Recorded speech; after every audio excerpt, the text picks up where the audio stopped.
Okay, welcome. You're officially inside the Small Business Startup Kit. And the first topic that we're going to be discussing today is your brand name and your tagline. Now, this is very important because your brand ultimately is going to be what or how the outside world views you and your business. Now, notice I said you and your business because when you form a business, you are separating yourself and your business, and you're literally creating a new entity. So whenever you start an LLC, a C Corp, a S Corp, you created a whole new entity. Now, that's coming in a later chapter, and I'm not an attorney, so in regards to how to form your business, it's different for everyone, and we'll talk about that, in a later chapter. But the brand part is a little bit more important, and I'll explain to you why. The reason why, how you name your brand and how you create your brand from font to color scheme and who you're trying to affect. The reason why that's so important is because that very well might last longer. You can always change it, but that very well might last longer, right, than how your business is formed. So this particular step is even more important. I'll give you an example. My first business was Morrison Skills Training, right? So right then you hear my name, right? It says skills training. I didn't include basketball in the title, even though it was basketball skills training. So I kind of messed up there and didn't know how I could, I didn't know how I could change it at the time. So I ended up later changing it to basketball, but I had Morrison Skills Training. Okay, I didn't form any sort of business. So I was acting as a sole proprietor, which we'll talk about later. But what that means is, as a sole proprietor, you didn't create a separate entity, right? You just operated business under from a tax perspective, you operated business under your social security number.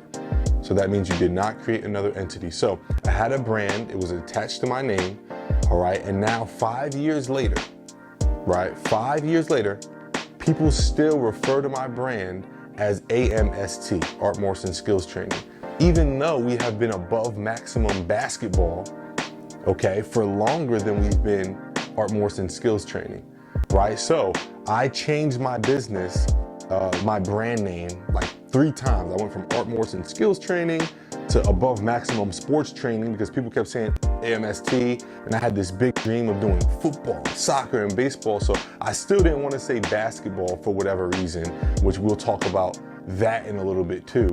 And then I ended up changing it to Above Maximum Basketball Corp.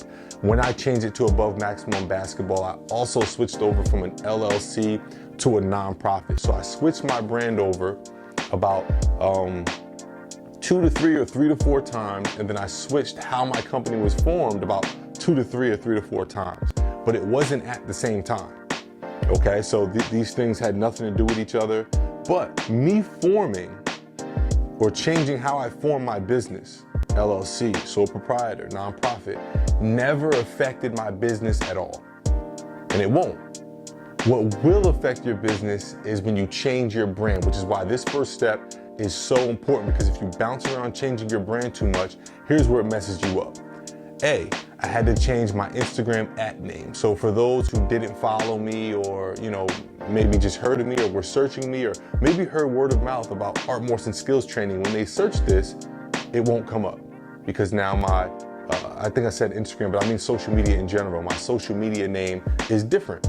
How many people did I lose, right, because they were unable to find me because maybe they were referred to me under a different name, right? I don't know, it could only be 5 people, but 5 people, even $100 a pop, that's $500, right? So I don't want to miss out on any money.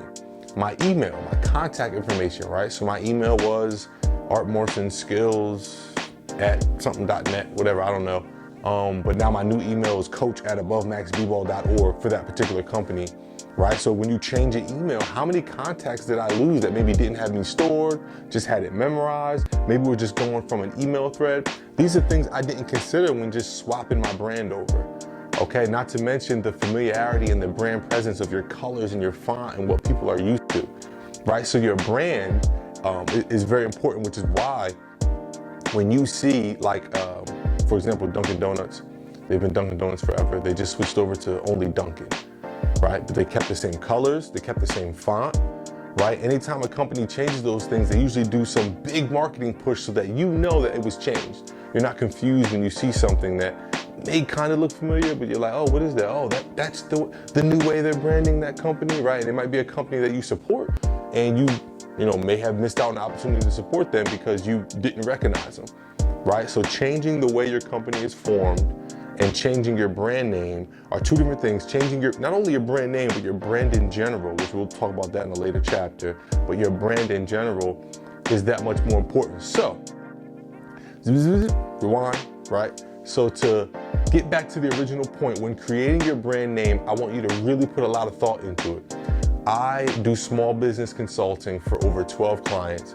And when they're starting their business, they always look to me and ask me, what should they name it? Or is this name cool? I can't, help you in regards to whether you think a brand name is gonna be attractive to your audience. But you need to determine who you're gonna be reaching, right? So for example, if I'm looking to target kids, I'm probably not gonna have a very complicated name, right? Because kids can't recognize complicated names, or maybe parents don't feel comfortable even sending their kid to a place that's not kid friendly. Like, if the brand name is not kid friendly, who's to say that the training is going to be kid friendly? People ask me all the time, hey, I want to, and again, I'm referring to my youth basketball organization, which you guys will hear me refer to a lot because it was my first company and probably my biggest. But people say, hey, I want to send my kid to this program. Is it too advanced? Right? So you want to create a name, I'm talking about the name of a program, but really the name of your brand, because you're just starting. You want to come up with a name that doesn't make them feel like it's too advanced, right? So you want to create an elementary style name, right? So like our elementary school program, we branded it as the Mini-Max program. We no longer get the question of, is it too advanced? We actually get the opposite question. My kid is at this level, is he going to be too good for the Mini-Max program, right? So I'm saying all that to say, these are so many reasons why your brand name is important. You don't want to be like me and have to change your brand name 4 or 5 times down the line. So put a lot of thought into who your audience is, what you want to accomplish, and what brand name you think will have longevity and last long with your brand. Don't just throw out and form an LLC and create logos around a brand name that you just kind of thought of and it felt good at the time.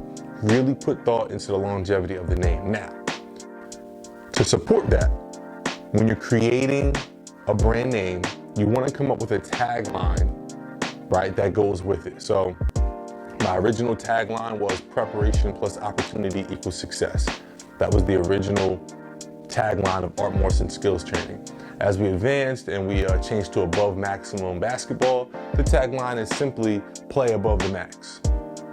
Really easy, right? But those simple words, we'll get to our mission statement and all that in the next chapter, but those couple simple words really embody everything that above maximum basketball is about, right? Not only is above maximum my initials, and it allowed me to keep some of my branding without changing a bunch of words, but above maximum is really a philosophy that I bought into my whole playing career, right? I always wanted, like, if this is the max, this is my potential, I wanted to go above that. I wanted to go above the maximum, right? So those 4 words explain that.